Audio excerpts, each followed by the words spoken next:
আপনি যখন দোয়া করবেন আল্লাহর নামগুলো ধরে যদি দোয়া করেন আল্লাহ ওই দোয়া ফিরায় দেয় না। সুবহানাল্লাহ বলে।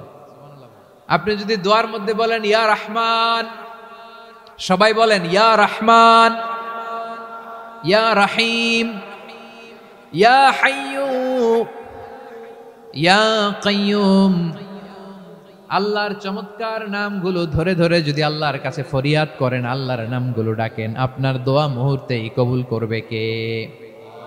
বিষ্ণু ঈসা ইসলাম এভাবে আল্লাহর নামগুলো ধরে ধরে জিকির করতেন, আল্লাহর নাম জপতেন। তিনি বলতেন আসআলুকা বিকুল্লি ইসমিন হুয়া লাক, আল্লাহ তোমার যত নাম আছে সব নামের ওসিলায় তোমার কাছে ফরিয়াদ করি, সব নামের ওসিলায়। আনজালতাহু ফি কিতাবিক, যে নাম তুমি তোমার কিতাবে নাজিল করেছো। আও আল্লামতাহু আহাদাম মিন খালকিক, অথবা তোমার কোন সৃষ্টিকে তোমার নাম তুমি জানিয়েছো। আও ইস্তাসারতা বিহি ফি ইলমিল গায়বি ইনদাক, অথবা গায়েবের জ্ঞানে তুমি তোমার নিজের জন্য ওই নামগুলো সংরক্ষিত রেখে দিয়েছো। সব নামের ওসিলায় তোমার কাছে চাই। সুবহানাল্লাহ পড়েন। তার মানে আল্লাহ তোমার যে নামগুলো আমরা জানি এগুলার ওসিলায়ও চাই, যে নামগুলো আমরা জানি না সেগুলোর ওসিলায়ও চাই। আল্লাহর সব নাম আল্লাহ আমাদেরকে জানায় নাই, কিছু নাম জানিয়েছেন, কিছু নাম তিনি জানান নাই। সুবহানাল্লাহ বলেন।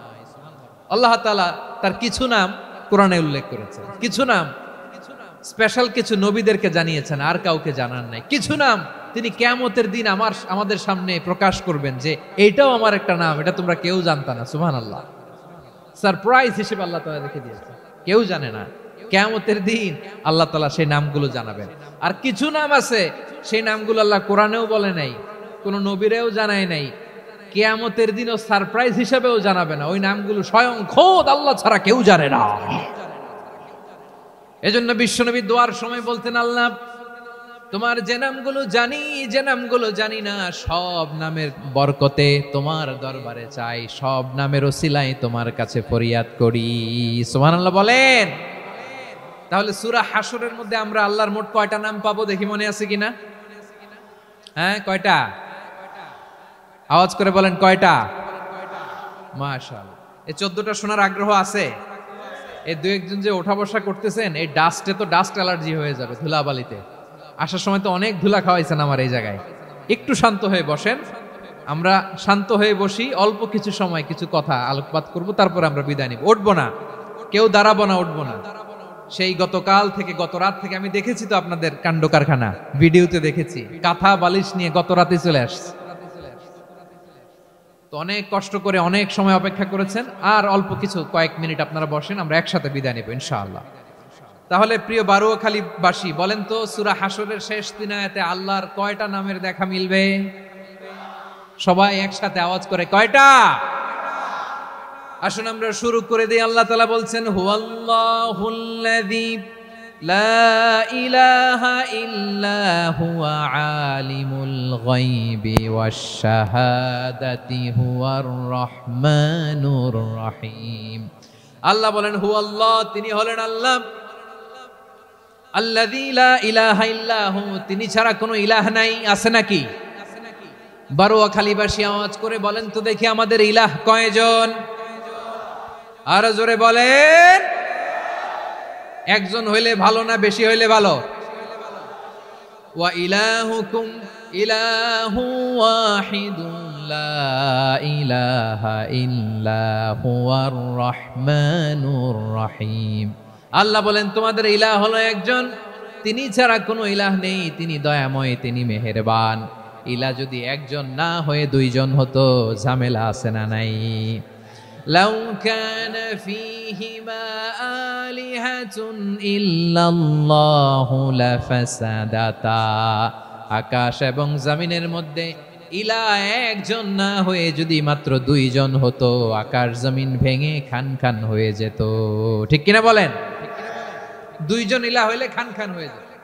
আমাদের রব একজন হইলে ভালো না বেশি হইলে ভালো? কথা বুঝতেছেন? আরে একজনের তো মন জোগায় চলতে পারি না, ঠিক কিনা? হ্যাঁ, একজন, তিনি যে আদেশগুলো দিয়েছেন আমাদের দুর্বলতার কারণে আমরা তো পারি না। যদি 10 জন হইতো, ওই 10 জনের হ্যাপি করতে পারতাম, তাদেরকে স্যাটিসফাই করা যেত এত সহজে। 10 জনের 10 নিয়ম থাকতো। একজন বলতো আমার সেজদা দিবি সকালে, আরেকজন বলবে আমার জন্য নামাজ পড়বি 3 বার, আরেকজন বলবে আমার জন্য যাকাত দিবি এতবার, আরেকজন বলতো আমার জন্য কুরবানি দিবা এতবার। তাহলে আমাদের জন্য কঠিন হয়ে যেত, ঠিক কিনা? যদি ইলা একজন না হয়ে একাধিক হতো, একজন বলতো না আমি মহাবিশ্ব এভাবে চালাবো, আরেকজন বলতো না আমার মন চায় এভাবে, আমি এভাবে চালাবো, একজন বলতো সূর্য আমি পূর্ব দিকে উঠাবো, আরেকজন বলতো না আমি দক্ষিণ দিকে উঠাবো, আরেকজন বলবে না আমি উত্তর দিকে উঠাবো। এরকম আছে না নাই? ঝামেলা লেগে যেত। এজন্য বেশি রব হইলে আমাদের জন্য ঝামেলা, খোদা বেশি হইলে আমাদের লস। একজন হওয়াতে আমরা বেঁচে গেছি। বারোয়াখালীবাসী আওয়াজ করে না, কথা বলে না।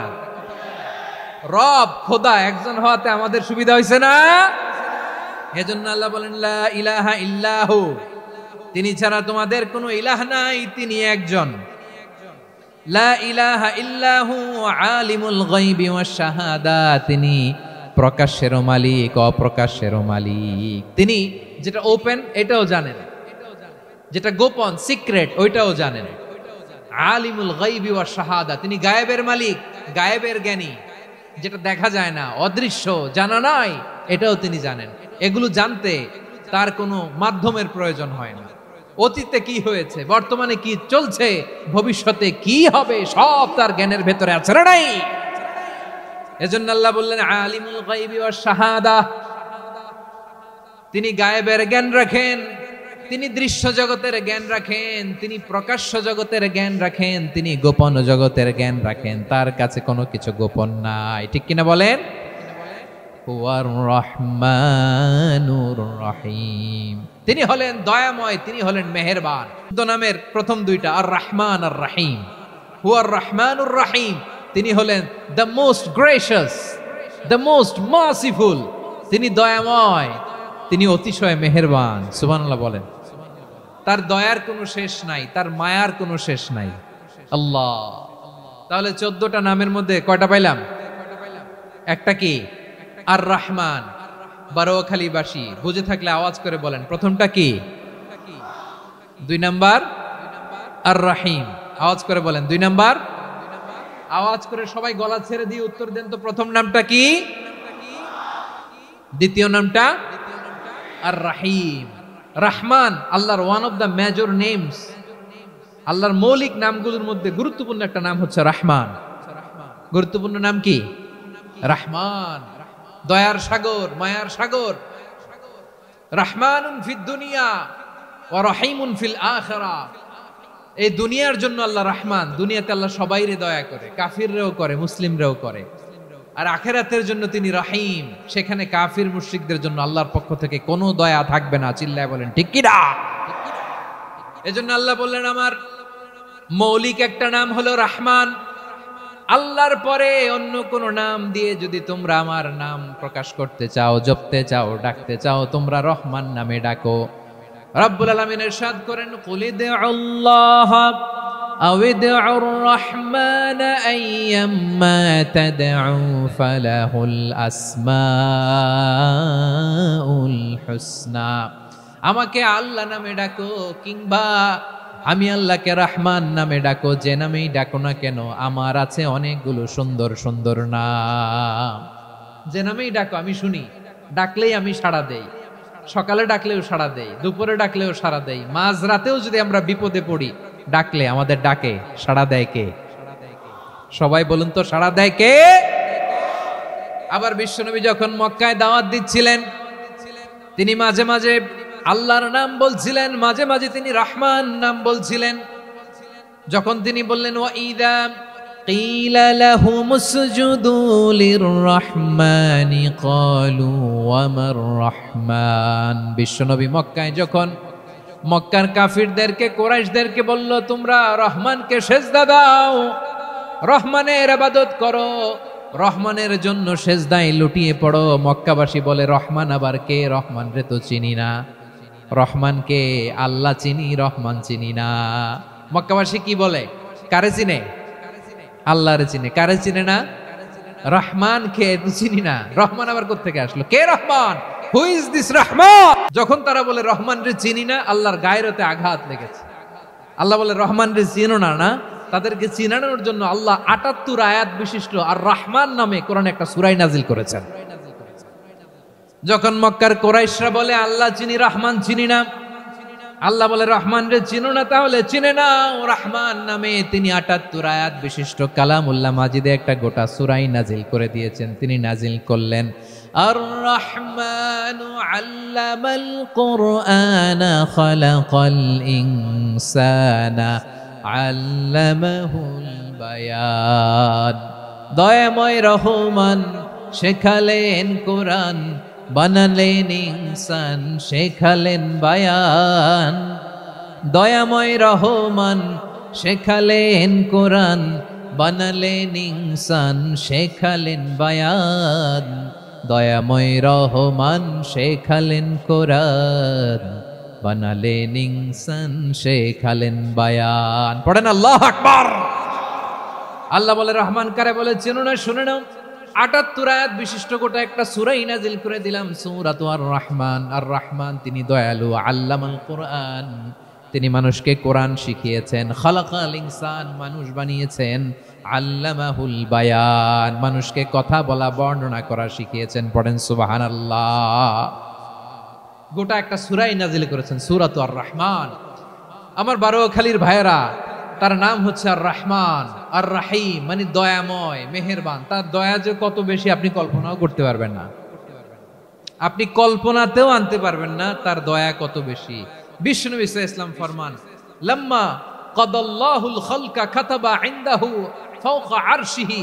আল্লাহ যখন মহাবিশ্বের সব সৃষ্টি করে সারলেন, তিনি আরশের উপরে লিখলেন সাবাকাত রাহমাতি গাদাবি, সাবাকাত রাহমাতি গাদাবি। কোথায় লিখছে? আরশের উপরে। আওয়াজ করে বলেন তো কোথায় লিখেছে? আরশের উপরে আল্লাহ লিখলেন সাবাকাত রাহমাতি গাদাবি। এর মানে হলো আমার দয়ার কাছে, আমার ভালোবাসার কাছে আমার ক্রোধ পরাজয় বরণ করেছে। আমার দয়ার কাছে আমার রাগ কিংবা ক্রোধ পরাজয় বরণ করেছে। মানে আমি আল্লাহর দয়া আছে, আবার আমি আল্লাহর ক্রোধ বা রাগ আছে, কিন্তু আমি আল্লাহর রাগের চেয়ে দয়া বেশি। আওয়াজ করে বলেন আল্লাহর রাগ বেশি না দয়া বেশি? আল্লাহর যদি রাগ থাকতো আমরা বাঁচতে পারতাম? যে পরিমাণে আকাম কুকাম আমরা করি, অপকর্ম করি, অন্যায় করি, জুলুম করে জুলুমের আড্ডাখানা বানিয়ে রেখেছি গোটা দুনিয়াকে, আল্লাহ যদি মুহূর্তে মুহূর্তে রেগে যেতেন আমরা বাঁচতে পারতাম? মহাবিশ্ব সৃষ্টির পরেই তিনি আরশের উপরে লিখেছেন সাবাকাত রাহমাতি গাদাবি, মানে আমি আমার দয়ার কাছে আমি আল্লাহর ক্রোধ, রাগ, ক্ষোভ এটা পরাজিত হয়েছে। সুবহানাল্লাহ বলেন। আবার বিষ্ণু বললেন জাআলাল্লাহুর রাহমাতা মিয়াতা জুজ। আল্লাহ দয়ার ভালোবাসাকে ১০০ টুকরা করলেন, ৯৯ টুকরা দয়া মায়া ভালোবাসা আল্লাহ নিজের কাছে রেখে দিলেন, আর ১ টুকরা দয়া মায়া ভালোবাসা আল্লাহ গোটা বিশ্বের সবার মাঝে ঢেলে দিলেন। দয়া মায়া ভালোবাসা ১০০ টুকরা করে আল্লাহ নিজের কাছে রাখছেন কয় টুকরা? সবাই বলেন ৯৯ টুকরা। আর গোটা বিশ্বের সবার মাঝে ভাগ করে দিয়েছেন কয় টুকরা? এবার এই ১ টুকরার নমুনা দেখেন তো পৃথিবীতে। স্বামী স্ত্রীর জন্য কত ভালোবাসা, বন্ধু বন্ধুর জন্য কত ভালোবাসা, গার্লফ্রেন্ড বয়ফ্রেন্ডের জন্য গলায় ফাঁস লাগায়, আছে না নাই? এই এখন গলার আওয়াজ বাড়ছে ইয়াংদের। হুজুর এখন গার্লফ্রেন্ড বয়ফ্রেন্ডের ভিতরে ঢুকছে, এখন আমরা আছি হুজুর। জেগে উঠছে বারোয়াখালী। দেখেন এই তো কয়েকদিন আগেই তো, কত বছরের ১২ না কত বছরের এক মেয়ে, কত বছর? ১১। ওই দেখেন সব মুখস্থ দুষ্টগুলার, আর কিছু মুখস্থ না থাকলে এগুলো মুখস্থ। ১১ বছরের, তারে কি বলবো, তরুণীও তো না, কিশোরী। এই কিশোরী ভালোবাসার টানে বাপ মা থুইয়া চলে গেছে কোথায়? দেখেন ভালোবাসারে আল্লাহ ১০০ টুকরা করেছেন, ৯৯ টুকরা ভালোবাসা আল্লাহ নিজের জন্য রেখেছেন, ১ টুকরা আমাদের সবাইকে ভাগ করে দিয়েছেন। যত পাখি আছে পৃথিবীতে, যত মাছ আছে, যত প্রাণী আছে, যত মানুষ আছে, যত জিন আছে, আমরা সবাই মিলে পেয়েছি ভালোবাসার কয় টুকরা? আর আরশে আজিমের অধিপতি আল্লাহ, তিনি তার কাছে ভালোবাসা রেখে দিয়েছেন কয় টুকরা? তাহলে এবার আওয়াজ করে বলেন আল্লাহর রাগ বেশি নাকি দয়া বেশি? আল্লাহ তুমি দয়ার সাগর রহমানুর রহিম, তোমার দয়ায় পূর্ণ আমার সারা নিশিদিন। সবাই পড়েন, আল্লাহ তুমি দয়ার সাগর রহমানুর রহিম, তোমার দয়ায় পূর্ণ আমার সারা নিশিদিন। আল্লাহু আকবার। আল্লাহ বলেন রাহমাতি ওয়াসিআত কুল্লা শাই, গোটা বিশ্বের সব জায়গায় আমি আল্লাহর রহমত বিস্তৃত, এমন কোন জায়গা নাই যেখানে আমি আল্লাহর রহমত নাই। ঠিক কিনা বলেন? এমন কোন জায়গা নাই আমি আল্লাহর রহমত নাই। আমি আল্লাহর রহমত ছাড়া গাছের একটা পাতা নড়ে না, আমি আল্লাহর দয়ার রহমত ছাড়া গাছের একটা পাতা পড়ে না, আমি আল্লাহর দয়ার রহমত ছাড়া আকাশ থেকে এক ফোঁটা বৃষ্টি ঝরে না। তিনি হলেন রহমান, তিনি হলেন রাহিম। ঠিক কিনা বলে? আল্লাহরে চিনতেছেন? আলোচনার বিষয় কি? আসুন আমাদের রবকে চিনি। তিনি হলেন আর রহমান, তিনি হলেন আর রাহিম। তার দয়ার কোনো শেষ নাই, তার মায়ার কোনো শেষ নাই। বনি ইসরাইলের এক লোক 500 বছর আল্লাহর ইবাদত করেছে। কয় বছর? কোথায় জানেন? সাগরের মাঝখানে এক পাহাড়, ওই পাহাড়ের উপরে বসে 500 বছর টানা আল্লাহর ইবাদত। দিনে আর রাতে একবার করে নিচে নামতেন। সেখানে আল্লাহ তাআলা পাথরের ভেতর থেকে তার জন্য মিঠা পানির ব্যবস্থা করে দিয়েছেন, আর একটা ডালিম গাছের ব্যবস্থা করে দিয়েছেন। সকালে নামলে একটা টসটসে ডালিম, রাতে নামলে টসটসে ডালিম। এগুলো খেয়ে খেয়ে 500 বছর সে আল্লাহর ইবাদত করেছে। আর সে আল্লাহর কাছে বলেছে, আল্লাহ আমি যখন মারা যাব সেজদারত অবস্থায় যেন মারা যাই। ঠিকই আল্লাহ সেজদারত অবস্থায় সাইয়েদনা আজরাইলকে পাঠিয়ে দিলেন। সেজদারত অবস্থায় লোকটা মারা গেল। 500 বছর ইবাদতের পরে আল্লাহর দরবারে কিয়ামতের কঠিন ময়দানে যখন লোকটা হাজির হয়ে যাবে, আল্লাহ বলবেন আদখিলু আবদি আল জান্নাতা বিরহমাতি, আমার বান্দাকে আমার দয়া, আমার ভালোবাসা দিয়ে জান্নাতে ঢুকায়া দাও। 500 বছর ইবাদত করছে তো আমার দয়ায় আমার বান্দারে জান্নাত দাও। এই বান্দা বলে বালবি আমালি, আল্লাহ তোমার দয়া লাগবে কেন? আমি আমার আমল দিয়ে জান্নাতে যেতে চাই। কি দিয়ে? কথা বুঝে নাই বোধহয়। আল্লাহর এই বান্দা কি দিয়ে জান্নাতে ঢুকতে চায়? আমল দিয়ে। আল্লাহ বলছে আমার দয়ায় আমার বান্দারা জান্নাতে নিয়ে যাও। ফেরেশতারা এ বলে আল্লাহ তোমার দয়া লাগবে কেন? সেজদা তো কম দেই নাই, জিকির করতে করতে 500 বছর শেষ করে দিলাম, আবার তোমার দয়া লাগবে? আমি তো আমার আমলেই জান্নাতে যেতে পারি। আল্লাহ বলবেন তাই, ঠিক আছে, আমি চাইলাম দয়া দিয়ে জান্নাত দিব, তুমি চাইলে আমল দিয়ে ঢুকবা। ঠিক আছে, তোমার আমল আর আমার যে দয়া দুইটার একটু মাপ দেই। তোমার 500 বছরের ইবাদত এক পাল্লায় রাখো।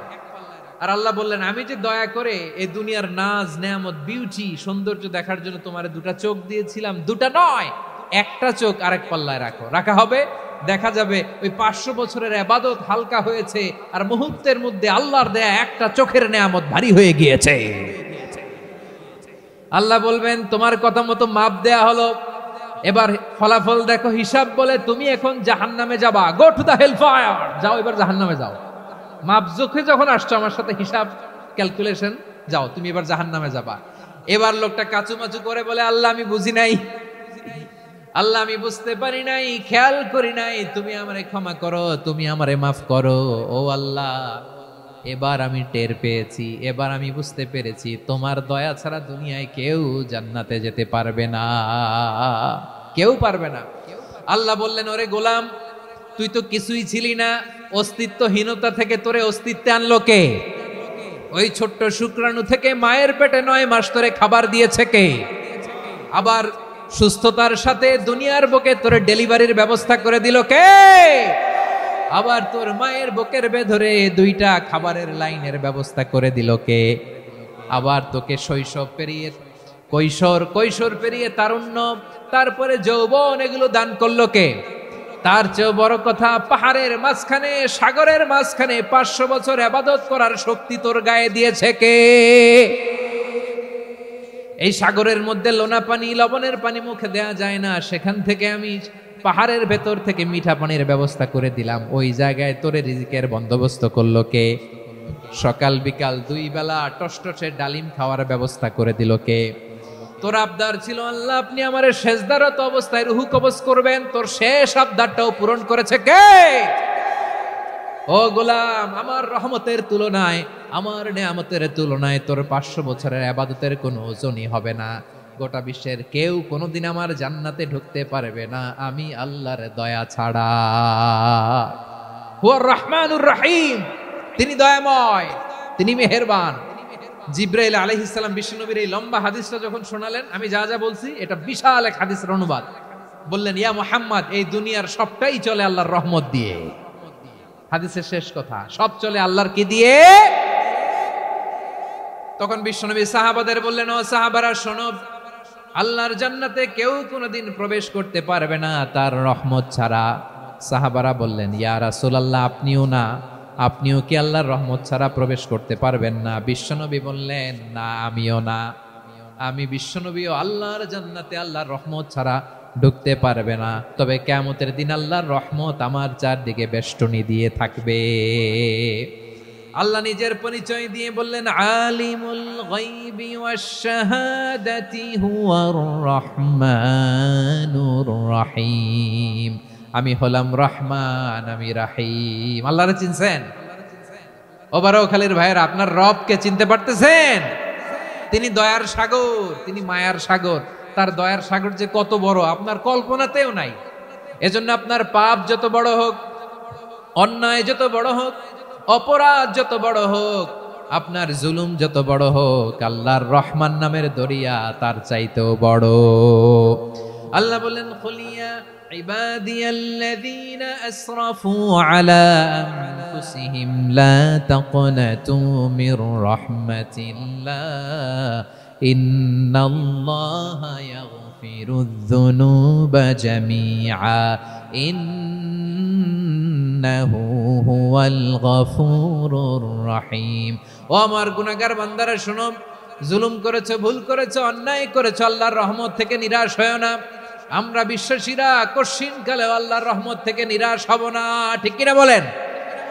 আল্লাহর রহমত থেকে নিরাশ হবেন? ভুল করে ফেলছেন, আরে ভুল তো সবাই করে। পাপ হয়েছে, আরে পাপ তো সবার আছে, আমরা সবাই পাপী, সবাই পাপী। যত পাপ হোক, ভুল হোক, অন্যায় হোক, অনুতপ্ত হয়ে তওবা করে, ওযু করে, জায়নামাজটা বিছিয়ে সেজদা দিয়ে চোখের পানি ছাড়েন। চোখের বেয়ে পড়া পানি আল্লাহর কাছে যে কত প্রিয়। অনুতপ্ত বান্দার চোখের পানির ফোঁটা তার চোখ বেয়ে, নাকের ডগা বেয়ে জমিনে ড্রপ করার আগেই আল্লাহর ওই বান্দার সব গুনাহ মাফ করে দেয়। আল্লাহ বললেন, আমি রহমানুর রহিম, আমি দয়াময়, আমি মেহেরবান। এরপর আল্লাহ বললেন, হুয়াল্লাহুল্লাযী লা ইলাহা ইল্লা হুয়াল মালিকুল কুদ্দুসুস সালামুল মুমিন। হুয়াল্লাহুল্লাযী, তিনি এমন আল্লাহ, লা ইলাহা ইল্লাহু, তিনি ছাড়া কোনো ইলাহ নাই। আল মালিক, তিনি হলেন আল মালিক। দুইটা শেষ, আর রহমান আর রাহিম শেষ। এবার আল্লাহ 3 নাম্বার গুণবাচক নামের পরিচয় দিচ্ছেন। আল্লাহ বলছেন, আমি হচ্ছি আল মালিক। আমি কি? মানে সম্রাট। আল মালিক মানে হচ্ছে the king, the king of kings. সব রাজার বড় রাজা, মহারাজা। তার চেয়ে বড় রাজা আর কেউ নাই, তার চেয়ে বড় সম্রাট আর কেউ নাই, তার চেয়ে বড় ক্ষমতাধর সত্তা মহাবিশ্বে দ্বিতীয় কেউ নাই। চিৎকার করে বলেন, ঠিক কিনা? তিনি আল মালিক। আল মালিক মানে ক্ষমতাধর, ক্ষমতার মালিক, রাজা ধীরাজ বাদশাহ। তার ক্ষমতা আর আমাদের ক্ষমতা একরকম নাকি? হ্যাঁ, আমাদের দুনিয়াতে ক্ষমতা অস্থায়ী ক্ষমতা, ঠিক কিনা বলেন? আইজ আছে কাল নাই, এরকম না ক্ষমতা? আল্লাহর ক্ষমতাও তো এরকম না, আইজ আছে কাল নাই এরকম।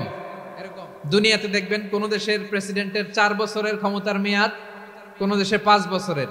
আল্লাহর কয় বছরের? 10 বছরের নাকি 20 বছর, 100 বছর। আল্লাহর ক্ষমতার মেয়াদ কতদিন বলেন? বুঝে থাকলে বলেন তো। চিরকাল তার ক্ষমতার মেয়াদ। চিল্লায় বলেন ঠিক কিনা? নিরঙ্কুশ ক্ষমতা, একচ্ছত্র ক্ষমতা বলতে যা বুঝায়, এই ক্ষমতা একমাত্র আল্লাহরই আছে। আমাদের ক্ষমতার জন্য আমরা ডিপেন্ড করতে হয়, ওর ডিপেন্ড লাগে, ওই জনমত নেওয়া লাগে, ওই জনগণের কাছে যাওয়া লাগে, ভোট চাওয়া লাগে। এরা ভোট দিলে এরপরে আমরা আসবো, ঠিক কিনা? আবার জনগণ না চাইলে আমরা নাই। আল্লাহর ক্ষমতা কি এরকম? হ্যাঁ। আবার দেখবেন দুনিয়াতে ক্ষমতায় যাওয়ার জন্য জোট করা লাগে। জোট, জোটের রাজনীতি আছে না নাই? জোট হয়, শরিক হয়, এই হয়, সেই হয়, নানা ভাবে দুনিয়াতে ক্ষমতায় আসতে হয়। আল্লাহ বলে আমার ক্ষমতার জন্য কারো উপর বিন্দু পরিমাণ আমার ডিপেন্ড করা লাগে না। সৃষ্টির শুরু থেকে আমি ক্ষমতার চেয়ারে বসা, মহাবিশ্বের শেষ পর্যন্ত, সীমাহীন ভবিষ্যৎ পর্যন্ত আমি ক্ষমতার চেয়ারে থাকবো। আমি হলাম আল মালিক, আমার ক্ষমতার কোনো কমতি নাই, কোনো ঘাটতি নাই, কেউ আমার ক্ষমতা থেকে নামাতে পারবে না। পারা যাবে? এই যে আমরা ফ্যাসিস্ট সরকারের যে আপনারা নামাই দিছেন গণ অভ্যুত্থান করে, মনে আছে? 5ই আগস্টের কথা ভুলে গেছেন এত তাড়াতাড়ি? মনে আছে? আছে। তা আমরা সবাই মিলে যদি একটা গণ অভ্যুত্থান করি, তাইলেই তো আল্লাহর ক্ষমতার চেয়ার থেকে নামায় ফেলানো যায়। হ্যাঁ, যাবে না? পারবো না আমরা? কি বলে, পারা যাবে না?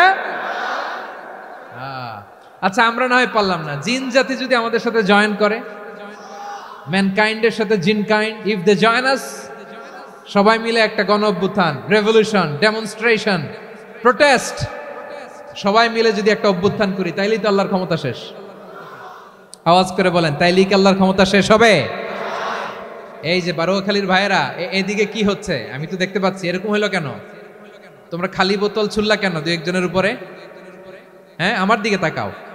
প্রিয় ভাইয়েরা, শান্ত হন, আমার দিকে তাকান, আর অল্প কয়েক মিনিট আমার দিকে তাকান।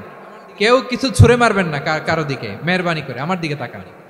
তাহলে আমরা সবাই মিলে একটা গণ অভ্যুত্থান যদি করি, আল্লাহর ক্ষমতা থেকে নামানো যাবে? আল্লাহ বলেন না, আমি হলাম আল মালিক, আসল ক্ষমতার মালিক, the king of kings, the owner of ultimate power, the owner of ultimate authority, the owner of ultimate sovereignty. নিরঙ্কুশ একচ্ছত্র ক্ষমতার মালিক হচ্ছি আমি আল্লাহ। আল্লাহ তাআলা সূরা মুলকের শুরুতে বলছেন, তাবারাকাল্লাযী বিয়াদিহিল মুলকু ওয়া হুয়া আলা কুল্লি শাইইন কাদির। মহিমান্বিত সত্তা, যার হাতে ক্ষমতা, তিনি যা চান তাই করতে পারেন। আওয়াজ করে বলেন তো তিনি কে?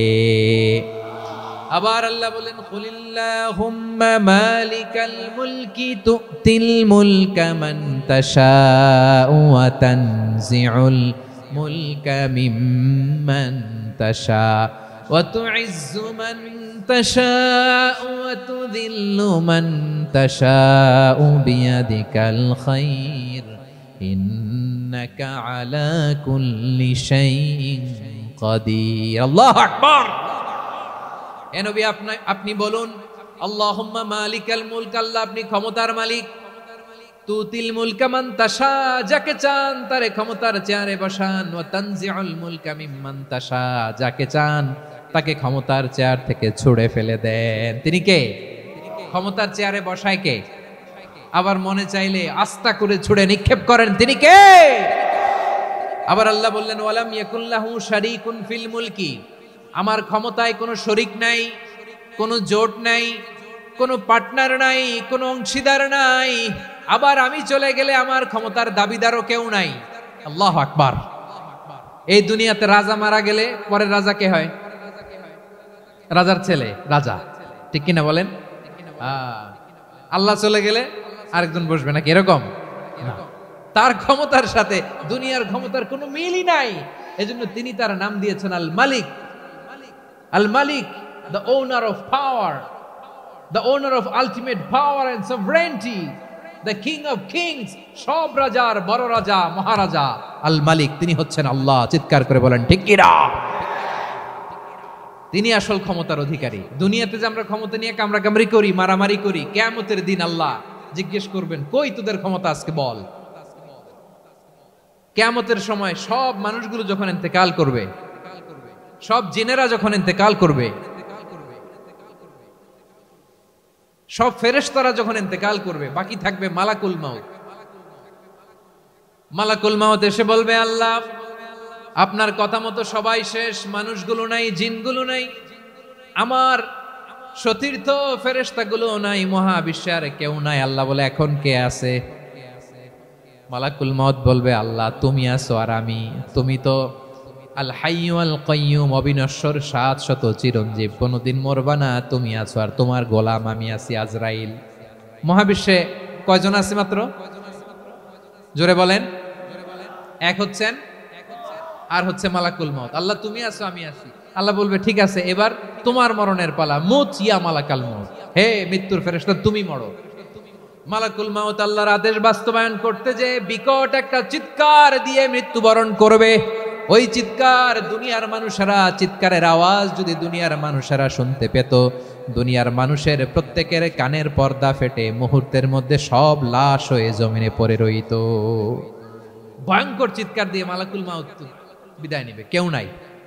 এবার বলেন তো মহাবিশ্বে মহাশূন্য, কেউ নাই, উপরে নিচে সামনে পেছনে ডানে বায়ে কোন সত্তা, কোন জীবিত সত্তার আছে?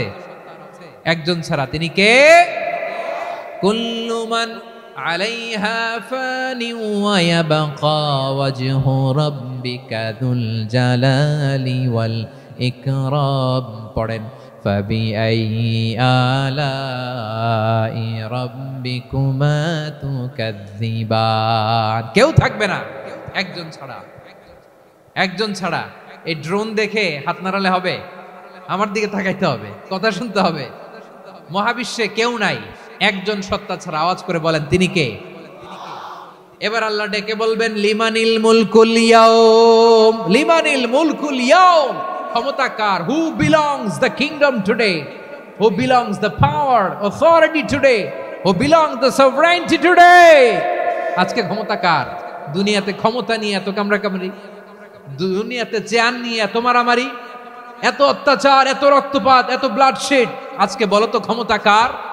কার ক্ষমতা? মহাশূন্যে কোনো আওয়াজ নাই, শুধু আমার রবই বলবেন লিমানিল মুলকুল ইয়াউম। আজকে ক্ষমতা কার? কোনো আওয়াজ নাই, উত্তর দেওয়ার মতো জীবিত কোনো সত্তা নাই, ফলে কেউ উত্তর দিতে পারবে না।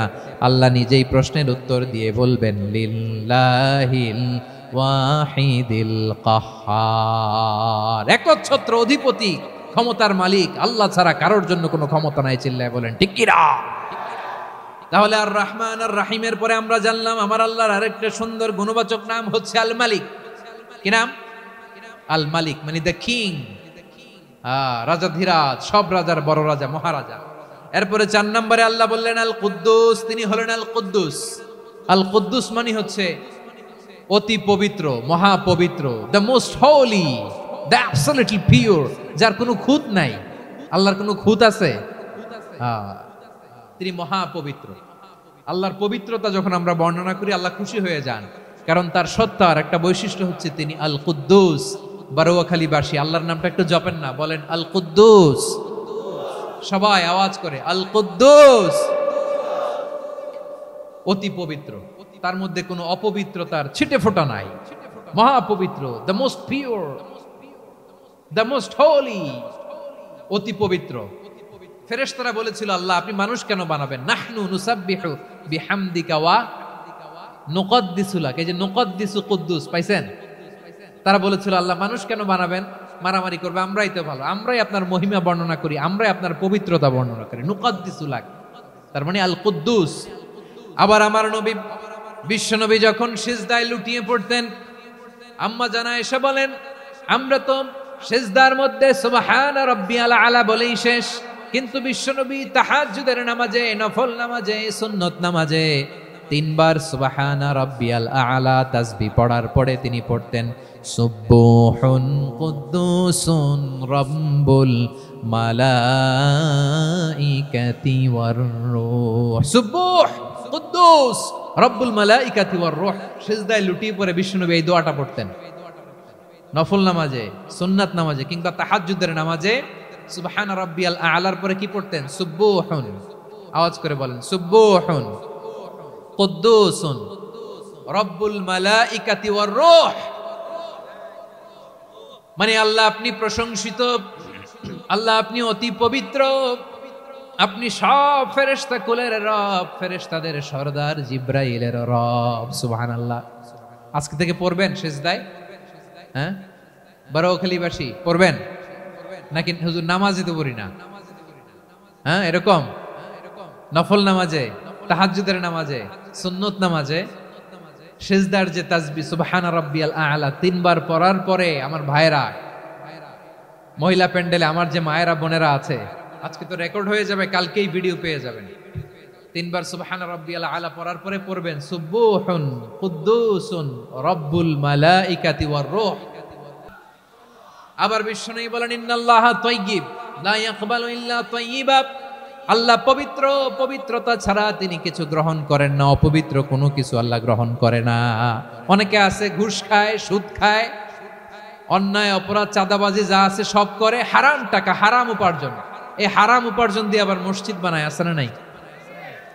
ইনকাম সবটাই হারাম, ওইটা দিয়ে আবার এতিমখানা বানায়, আছে না নাই? আছে। ওইটা আল্লাহ কবুল করবে না, কারণ আল্লাহ নিজে পবিত্র। পবিত্র না হলে কিছুই অ্যাকসেপ্ট করেন না। সুবহানাল্লাহ পড়েন। তাহলে বুঝলাম তিনি আল কুদ্দুস মানে অতি পবিত্র। এরপরে আল্লাহ বলেন আমি হচ্ছি আসসালাম। আওয়াজ করে বলেন আসসালাম। আসসালাম মানে হচ্ছে শান্তির আধার। সালাম মানে কি? শান্তির আধার, যার কাছ থেকে শান্তি আসে। দ্য সোর্স অফ পিস, তিনি শান্তির আধার। এজন্য আমরা একে অপরের সাথে দেখা হলে কি বলি? সালাম। কি বলি? সালাম সালাম হাজার সালাম, সকল শহীদ স্মরণে আমার হৃদয় রেখে যেতে চাই তাদের স্মৃতির চরণে। সবাই বলেন সালাম সালাম হাজার সালাম, সকল শহীদ স্মরণে আমার হৃদয় রেখে যেতে চাই তাদের স্মৃতির চরণে। পড়েন আমিন।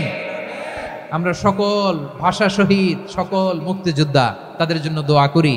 এবং 24-এর ছাত্র নাগরিক অভ্যুত্থানে যারা শাহাদাতের সর্বোচ্চ নাজরানা পেশ করে এই নতুন ভোরের বাংলাদেশ আমাদেরকে উপহার দিয়েছে, তাদের জন্য আল্লাহর কাছে দোয়া করি। সবাই বলেন আমিন।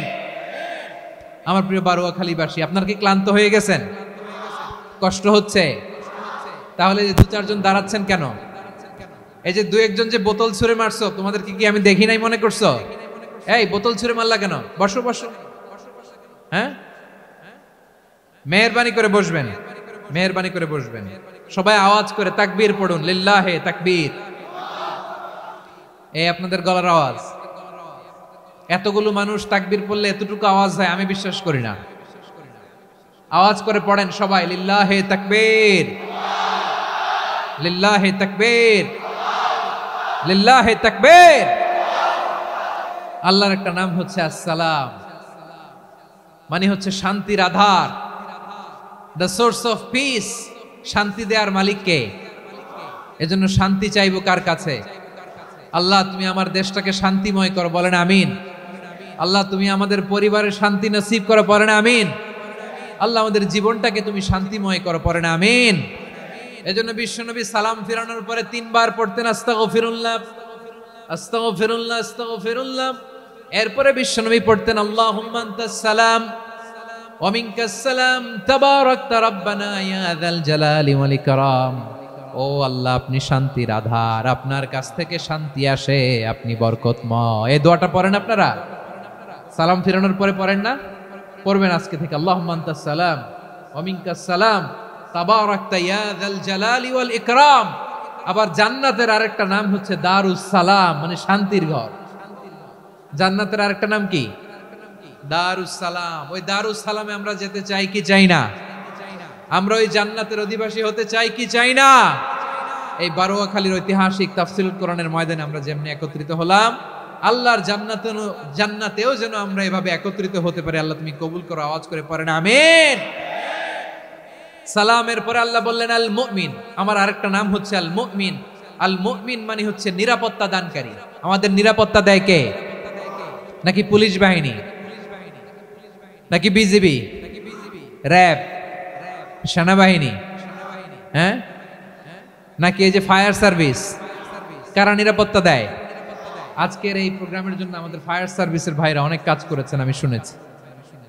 ভাইরা স্পেশালি দোয়া চেয়েছেন এবং তাদের একটা সুনাম আছে বাংলাদেশে। জীবনের ঝুঁকি নিয়ে ফায়ার সার্ভিস বাহিনী তারা বিপন্ন মানবতাকে রক্ষা করে, ঠিক কিনা বলেন? আমি ভাইদের জন্য দোয়া করি, এই ফায়ার সার্ভিস ইউনিটকে, এই ডিপার্টমেন্টকে আল্লাহ তাআলা তুমি কবুল করো।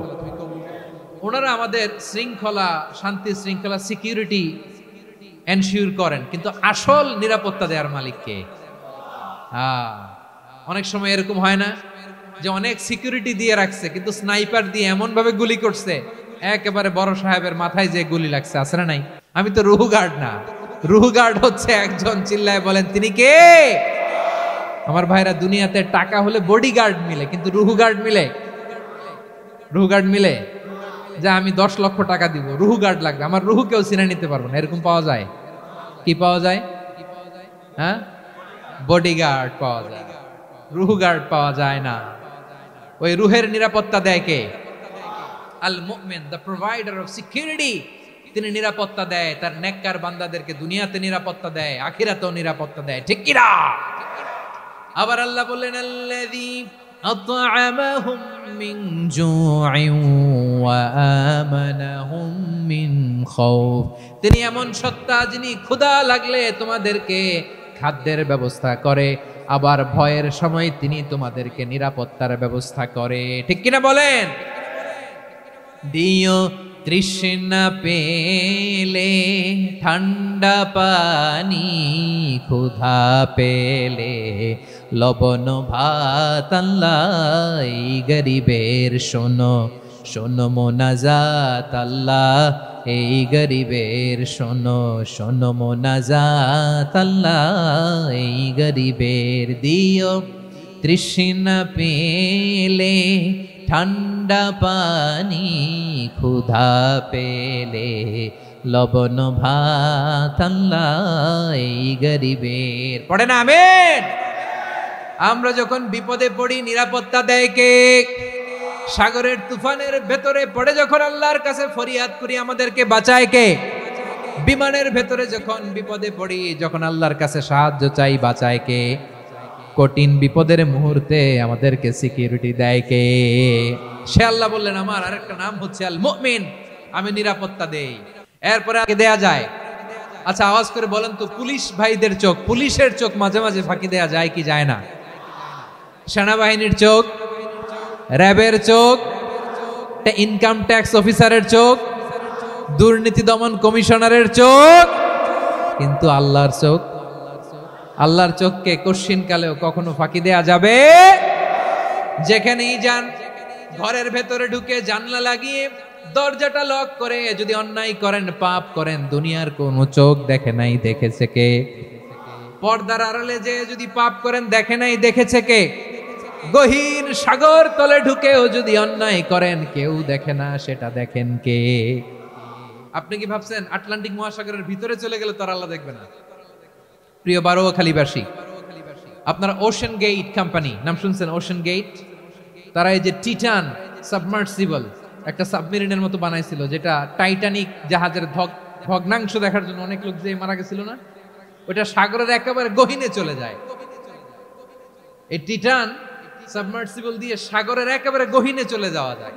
তো ওইটার ভিতরে ঢুকে যদি আপনি আটলান্টিকের তলায় চলে যান, তাইলেই তো আল্লাহর ফাঁকি দিতে পারবেন, আর তো আল্লাহ দেখতে পারবে না।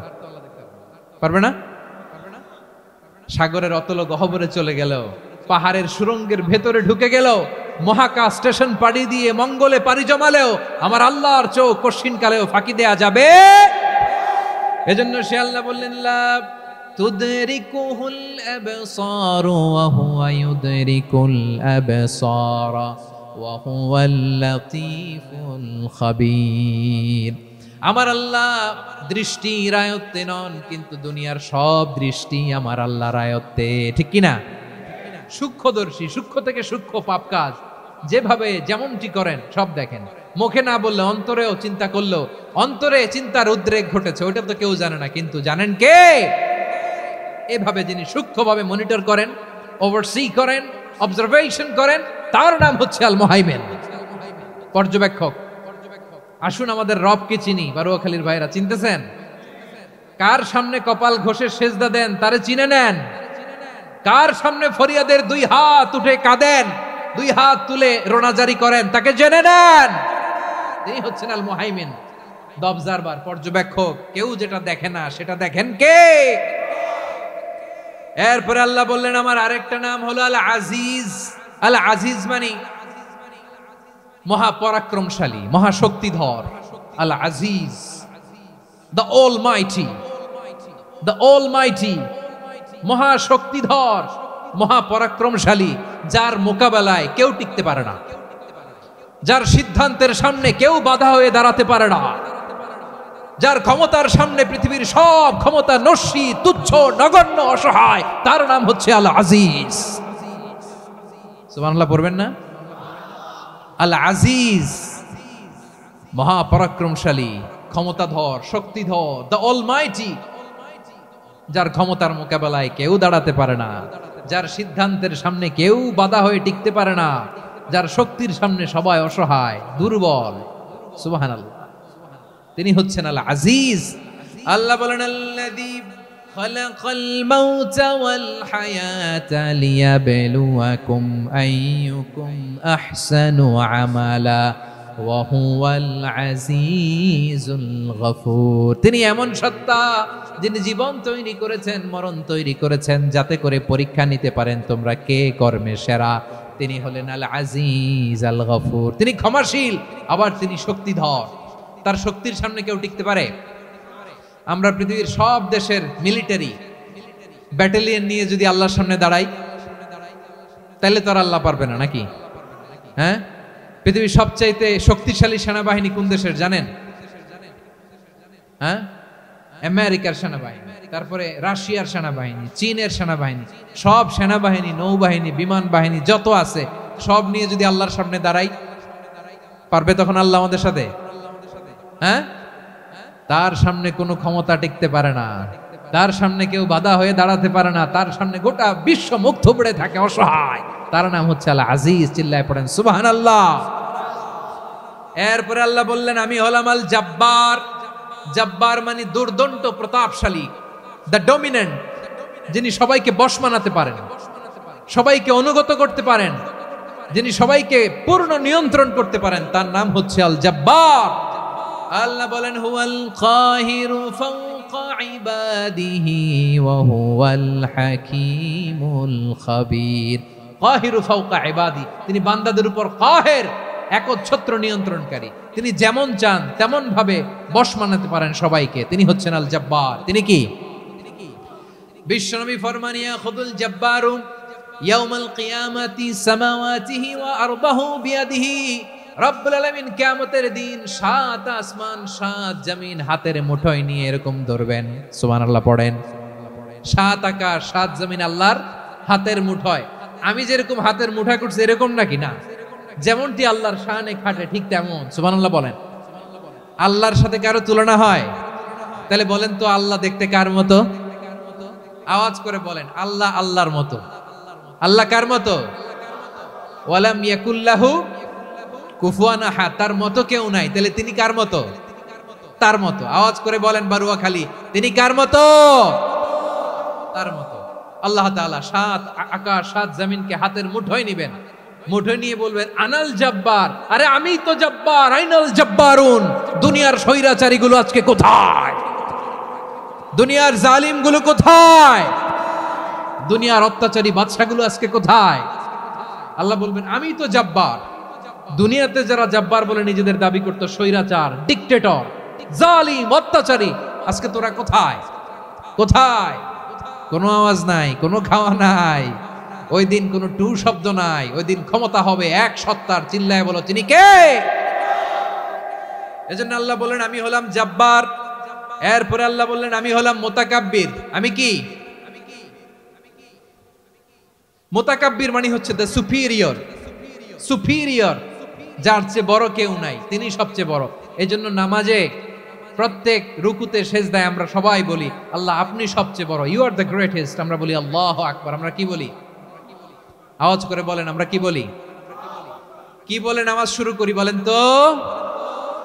আওয়াজ করে সবাই পড়েন আল্লাহু আকবার। মানে আল্লাহ সবচেয়ে বড়। আল্লাহু আকবার মানে কি? আল্লাহ সবচেয়ে মহান, সবচেয়ে বড়। বলেন তো আল্লাহর চাইতে বড় কোন সত্তা এই মহাবিশ্বে দ্বিতীয় কেউ আছে? এজন্য আল্লাহ বলেন আমি হলাম আল মুতাকাব্বির। প্রকৃত গর্ব অহংকারের মালিক। আসল গর্ব, বীরত্ব, অহংকারের মালিক কে?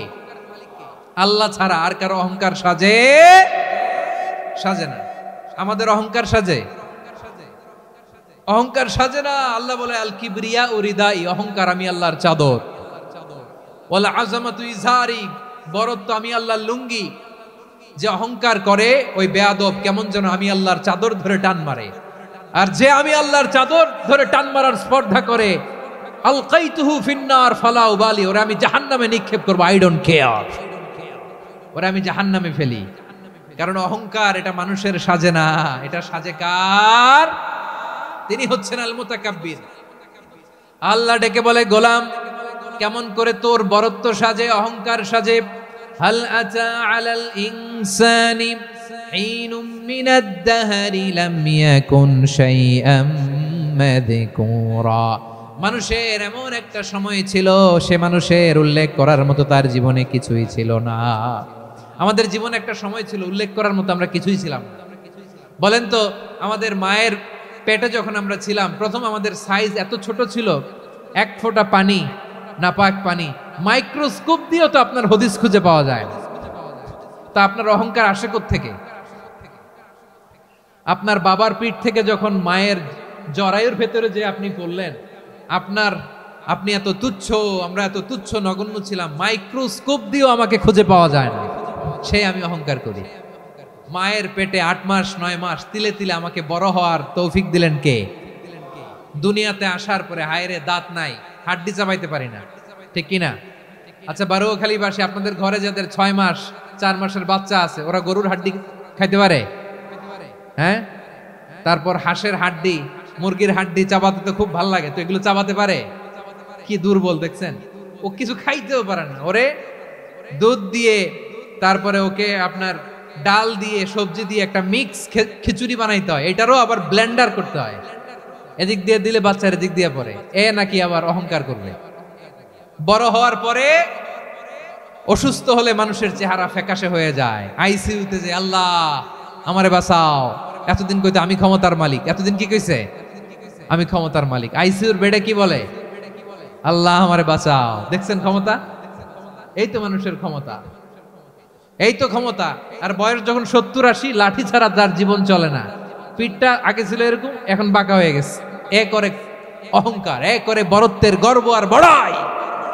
আল্লাহ বলে মানুষের জন্য অহংকার সাজে না, বরত্ব মানুষের মানায় না, দাম্ভিকতা মানুষের মানায় না।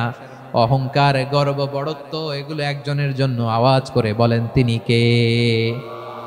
আল মুতাকাব্বির, দ্য সুপিরিয়র, সবচেয়ে বড় বড়ত্ব এবং গর্বের অধিকারী। এরপর আল্লাহ বললেন সুবহানাল্লাহি আম্মা ইউশরিকুন। তোমরা আল্লাহর সাথে যে সমস্ত জিনিসের শরীক করো, আল্লাহ তাআলা এগুলো থেকে অনেক পবিত্র। এরপর আল্লাহ বললেন হুয়াল্লাহুল খালিকুল বারিউল মুসাউমিরু লাউল হুসনা। হুয়াল্লাহুল খালিক, তিনি হলেন স্রষ্টা। আল বারি, বারি মানেও স্রষ্টা। আল মুসাউইর, মুসাউইর মানেও স্রষ্টা। তিনটাই আল্লাহর সৃষ্টি সংক্রান্ত, কিন্তু তিনটা তিন রকম। আল খালিক মানে স্বাভাবিক স্রষ্টা, সৃষ্টির প্ল্যান করে যিনি, আদেশ করেন যিনি। আল বারি মানে কোন নমুনা ছাড়া যিনি কিছু নির্মাণ করতে পারেন, ওই স্রষ্টা। সুবহানাল্লাহ বলেন। 3 নম্বরে আল মুসাউইর, যিনি ফ্যাশনার, ডিজাইনার, দ্য শেপার, যিনি আকৃতি দান করেন মানুষের, তিনি হচ্ছেন আল মুসাউইর। 1 নম্বরে আল্লাহ হলেন খালেক, আমাদের স্রষ্টা। আওয়াজ করে বলুন তো আমার ভাইয়েরা, আমাদেরকে সৃষ্টি করেছেন কে? এই সৃষ্টি করার জন্য আল্লাহর কি অনেক কষ্ট হয়েছে নাকি? অনেক সময় দেয়া লেগেছে নাকি? আমার আল্লাহর ঘাম ঝরেছে নাকি? আল্লাহ বলে, না রে গোলাম, তোদের মতো আমার সময় লাগে না, কষ্ট হয় না। আমি কোন বলতে দেরি হয়, ফায়াকুন হতে দেরি হয় না। সুবহানাল্লাহ। ইন্নামা আমরুহু ইযা আরাদা শাইআন আন ইয়াকুলা লাহু কুন ফায়াকুন। আল্লাহর যখন কিছু করার ইচ্ছা জাগে, ইচ্ছা করেন, তিনি বলেন হও, মুহূর্তেই হয়ে যায়। হও, বি ইট ওয়াজ, বি ইট ওয়াজ। হও, হও বলতে দেরি, হতে দেরি হয়। আওয়াজ করে বলেন, হও বলতে দেরি, কিন্তু হতে দেরি হয়। হও, হয়ে যায়, কোনো দেরি নেই। তার মানে আল্লাহর হও বলা লাগে না, হও বলা লাগে না। এটা আমাদেরকে বোঝানোর জন্য আল্লাহ বলেছেন যে আমি কোন বললে হয়ে যায়, তাই বলে কোন বলারও মুখাপেক্ষী আমি নই। সুবহানাল্লাহ পড়বেন না? কেমন রবের গোলাম আমরা! আল্লাহ খালিক শব্দের কথা কোরআনের অনেক আয়াতে বলেছেন, ইন্নী খালিকুম বাশারাম মিন তিন, আমি মানুষকে কাদা দিয়ে মাটি দিয়ে তৈরি করেছি, আমি হলাম খালিক স্রষ্টা। আল খালিক, দ্য ক্রিয়েটর, যিনি সৃষ্টি করেন, সৃষ্টির আদেশ দেন। এরপরে আল্লাহ বলেন আমি হলাম আল বারি। আমরা বলি না বারি তাআলা, বারে তাআলা বলি না আমরা, এটা আল্লাহর একটা নাম। আল বারি মানে যিনি পূর্বের কোনো নমুনা ছাড়া নতুন করে উদ্ভাবন করতে পারেন। সুবহানাল্লাহ বলেন। আচ্ছা, দুনিয়াতে আমরা কিছু বানাতে হলে পূর্বের নমুনা দেখার দরকার আছে না নাই? কোন একটা কিছু ডিজাইন করতে গেলে মানুষ কি করে? আগের ডিজাইনটা দেখে, আগের একটা ডেমো দেখে, ঠিক কিনা বলেন? তো আল্লাহ তো আগের একটা নমুনা দেখে আমাদেরকে বানাইছে, তাই না? আমাদেরকে বানানোর আগে আল্লাহর কাছে কোনো নমুনা ছিল না, অস্তিত্বহীন থেকে তিনি আমাদেরকে অস্তিত্বে এনেছেন। নমুনা ছাড়া যিনি কিছু তৈরি করতে পারেন তাকে আরবিতে বলে আল বারি, দ্য ইনভেন্টর, উদ্ভাবক। কিছুই ছিল না, ওইটা থেকে যিনি তৈরি করেন তিনি বারি। ফাতুবু ইলা বারিইকুম, তোমাদের ওই রবের কাছে ফিরে যাও। তাহলে সৃষ্টি সংক্রান্ত আল্লাহর এক নম্বর নাম আল খালিক। আওয়াজ করে বলেন আল খালিক। দুই নম্বরে আল বারি, আওয়াজ করে বলেন আল বারি। তিন নম্বরে আল্লাহ বললেন আমি হলাম আল মুসাওয়ির, আমি আকৃতি দানকারী, the fashioner, the designer, the shaper. আল্লাহ তাআলা আমাদের আকৃতি দান করেন। আমাদের দেহাবয়বের আকৃতি দান করেছেন কে? আমাদের কেউ সাদা, কেউ শ্যামলা, কেউ ফর্সা, কেউ লম্বা, কেউ খাটো, কেউ বেটে, কেউ মোটা, আছে না নাই? আমাদের কেউ নারী, আমাদের কেউ পুরুষ, আবার আমাদের কেউ হিজড়া। এটা বানালেন কে? আওয়াজ করে বলুন তো, এই ডিসিশন মেকিংটা করেছেন কে? এর নাম হচ্ছে আল মুসাওয়ির, the designer, the fashioner, the shaper. তিনি শেপ দেন। মায়ের পেটে থাকতে আমাদের কার কণ্ঠস্বর কেমন হবে, কার ডিএনএ, আমাদের দেহে যে সেলের মধ্যে যে ডিএনএ থাকে, ডাইঅক্সিরিবো নিউক্লিক অ্যাসিড, এটা দিয়ে আমাদের ফিচারগুলো ডিফাইন হয়। এটা কার কণ্ঠ কেমন, কার চেহারা কেমন, কার স্কিন কালার কেমন, এটা ডিসাইড করেছেন কে? আওয়াজ করে বলেন কে?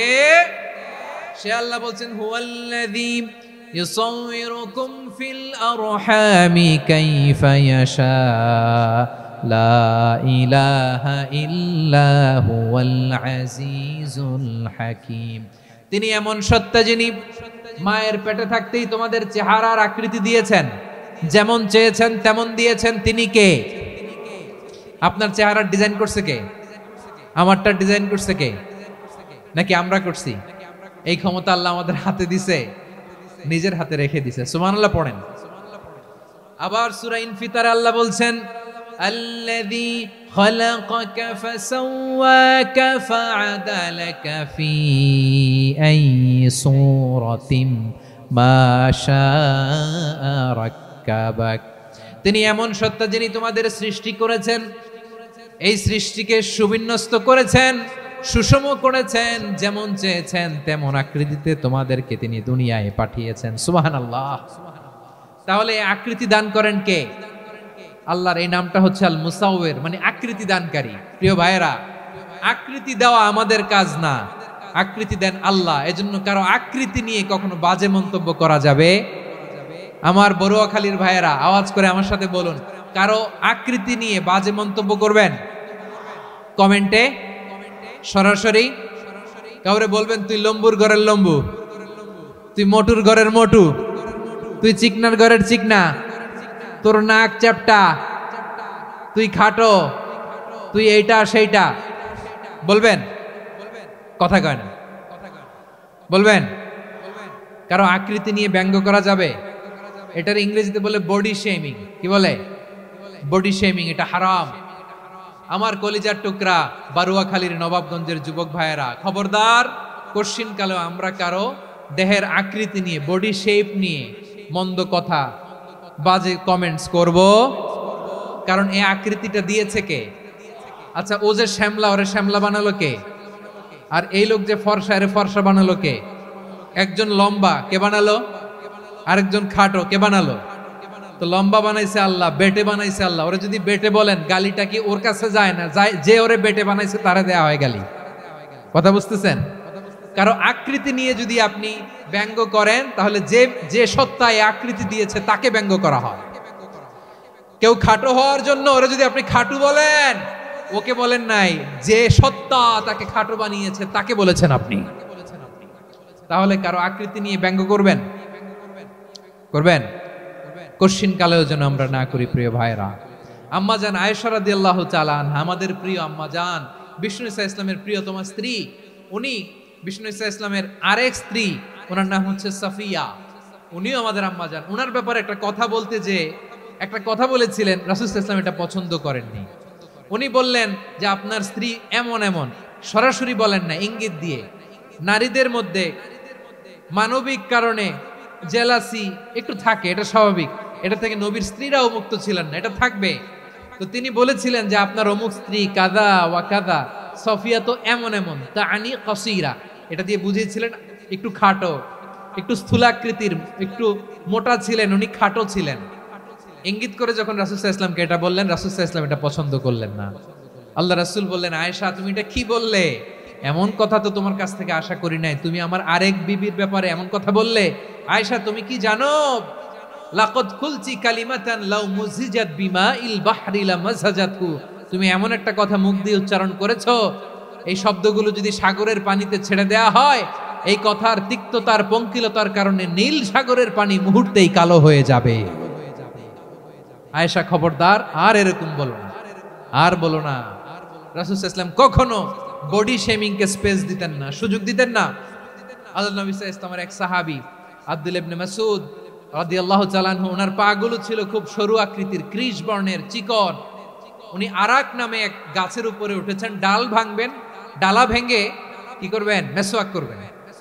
তো বাতাসের ঝাপটায় ওনার লুঙ্গি একটু সরে গেল, নিচ থেকে লোকেরা ওনার ওই চিকন পা দেখে ফেললো, দেখে সবাই হেসে কুটি কুটি। সব সাহাবারা বলে ইবনে মাসুদের পা দেখে হাসছি। রাসূল সাল্লাল্লাহু আলাইহি ওয়াসাল্লাম বলেন, আমার আব্দুল্লাহ ইবনে মাসুদের পা দেখে তোমরা এরকম হাসলা, তার আকৃতি নিয়ে তোমরা এরকম করলা, তোমরা কি জানো? ওয়াল্লাযী নাফসি বিয়াদিহি, সেই সত্তার শপথ যার হাতে আমার আত্মা, লাহুমা আসকালু ফিল মিজানি মিন উহুদ, আমার ইবনে মাসুদের পা দুইটা যদি মিজানের পাল্লায় কিয়ামতের দিন উঠিয়ে দেয়া হয়, উহুদ পাহাড়ের চেয়ে বেশি ভারী হয়ে যাবে। খবরদার কারো আকৃতি নিয়ে ব্যঙ্গ করো না, কারণ আকৃতি সে নিজেরা বানায় নাই, এই আকৃতি দিয়েছে কে? ও ভাই, আমার আকৃতি কেমন হবে এটা ফিক্স করার দায়িত্ব যদি আল্লাহ আমাকে দিত, আমি কি করতাম বলেন তো দেখি, উত্তর দেন। হ্যাঁ, সুন্দর করে নিজেকে সুশোভিত করে, শুভ্র ফর্সা, ড্যাশিং, ফ্যাসিনেটিং, স্মার্ট করে নিজেকে তৈরি করতাম, ঠিক কিনা? কোন নারীকে যদি তার চেহারা, রং, গড়ন, অবয়ব, দেহাবয়ব, আকৃতি, শেপ কেমন হবে এটা ফিক্স করার দায়িত্ব যদি আল্লাহ তাকেই দিয়ে দিতেন, সে নিজেকে সবচেয়ে সুন্দরী, সবচেয়ে রূপবতী করে তৈরি করতো, ঠিক কিনা? তো এটা আল্লাহ তাআলা দেন নাই, এটা পরীক্ষা হিসেবে রেখে দিয়েছেন। আল্লাহ কাউকে ফর্সা বানিয়েছেন, এটা তার জন্য পরীক্ষা। কাউকে আল্লাহ শ্যামবর্ণের বানিয়েছেন, এটা তার জন্য পরীক্ষা। কাউকে আল্লাহ নারী বানিয়েছেন, এটা পরীক্ষা। কাউকে পুরুষ বানিয়েছেন, এটাও পরীক্ষা। চিল্লায় বলেন আল্লাহু আকবার। সে আল্লাহ বললেন, গোলাম আমি হলাম মুসাওয়ির, আকৃতি দানকারী, the fashioner, the shaper, the designer. এজন্য কারো চেহারা নিয়ে আজকে থেকে আমরা আর কোনো বাজে মন্তব্য করব মনে থাকবে। আমার মায়েরা, বোনেরা, মহিলা প্যান্ডেলে যারা শুনেছেন, আপনারাও আপনার কোনো বোনকে কখনো তার চেহারা নিয়ে, আকৃতি নিয়ে কটু কথা বলতে পারবেন? আল্লাহ আমাদেরকে যাকে যেরকম বানিয়েছে এতেই আমরা হ্যাপি, ঠিক কিনা? অন্যেরটাও বলতে পারবেন না, নিজেরটাও পারবেন না। হায় রে আমি এত কালা কেন, হায় রে আমি এত খাটো কেন, হায় রে আমি এত, এগুলো বলা যাবে? এটা আমাদের একটা বড় আকীদার সাথে কন্ট্রাডিক্ট করে। সেটা হচ্ছে আর রিদা বিল কাদা, বিশ্বাসীরা আল্লাহ যেটা আমাদের জন্য কাদা ফয়সালা করেছেন এটাতে রাদি থাকে, সন্তুষ্ট থাকে, ঠিক কিনা বলেন? আর যদি আপনি কমপ্লেইন করেন তাহলে আপনার অসন্তোষ আপনি প্রকাশ করলেন। নারী হয়ে আপনি খুশি হবেন, আপনি পুরুষ তো এতেই খুশি হবেন। এখন পশ্চিমা বিশ্ব থেকে একটা রোগ বেরোইছে, এটার জেন্ডার ডিসফোরিয়া বলে। নারী হয়ে সে খুশি না, সে পুরুষ হতে চায়, এরকম আছে না নাই? পুরুষ, দিব্যি পুরুষ, সুস্থ পুরুষ, পুরুষ হয়ে হ্যাপি না, সে নারী হতে চায়। শরীফ হতে শরীফার গল্প আপনারা শোনেন নাই? এগুলোর সাথে ইসলামের কোনো সম্পর্ক? তাহলে আমাদের আকৃতি দেয় কে? চিল্লায় বলেন। আমার শেপ কিরকম, নিজের শেপ নিয়ে কমপ্লেন করবেন? অন্যের বডি শেপ নিয়ে আর কোনোদিন বডি শেমিং করবেন? যদি করেন গালিটা কি তাকে দেয়া হলো নাকি আমার রবকে দেয়া হলো? এরপর আল্লাহ বললেন লাহুল আসমাউল হুসনা, 14টা 13টা বলে ফেলছে আরেকটা। আল্লাহর এরকম অনেক সুন্দর সুন্দর নাম আছে। ইউসাব্বিহু লাহু মা ফিস সামাওয়াতি ওয়াল আরদি ওয়া হুয়াল আজিজুল হাকীম। আকাশ জমিনে যা কিছু আছে সব কিছু তাসবিহ পড়ে একজনের, তিনি কে? সাব্বাহা লিল্লাহি মা ফিস সামাওয়াতি ওয়াল আরদি ওয়া হুয়াল আজিজুল হাকীম। আকাশে জমিনে যেখানেই যেটা থাক না তাসবিহ পড়ে কার? জিকির করে কার? কিন্তু এই জিকিরের ভাষা আমরা বুঝি না। আপনারা কি জানেন এই যে মাউন্ট এভারেস্ট, এটাও জিকির করে কার? আমাদের বান্দরবানের যে চিম্বুক পাহাড় জিকির করে কার? আমাদের ময়মনসিংহের গারো পাহাড় জিকির করে কার? এই যে বারুয়াখালীর বিশাল বিশাল গাছগুলো বৃক্ষরাজি, এগুলো জিকির করে কার? সাগরের অতুল গহ্বরে মৎস্যকুল জিকির করে কার? আকাশে ভেসে বেড়ানো পাখিগুলো জিকির করে কার? পাখিরা যায় উড়ে যায় আকাশের ওই নীলিমায়, নদীরা যায় ছুটে যায় সাগরের ওই মোহনায়। পাখ পাখালি আর সাগরে নদী, পাখ পাখালি আর সাগরে নদী কার গুণগান গায়। আল্লাহু আল্লাহ আল্লাহু আল্লাহ আল্লাহর গুণগান গায়। সবাই পড়েন আল্লাহু আল্লাহ আল্লাহু আল্লাহ আল্লাহর গুণগান গায়। সুবহানাল্লাহ পড়েন। চোখে আমরা যা দেখি সব গুণগান গায় কার? এজন্য আল্লাহ বললেন ওয়া ইম মিন শাইইন ইল্লা ইউসাব্বিহু বিহামদিহি ওয়ালাকিন লা তাফকাহুনা তাসবিহাহুম। নবমণ্ডল ভূমণ্ডল আকাশে কিংবা জমিনে যেখানেই যেটা থাক না সব আল্লাহর তাসবিহ পড়ে, কিন্তু সে তাসবির ভাষা তোমরা বোঝো না, ঠিক কি না? তাদেরও তাসবির ভাষা আছে।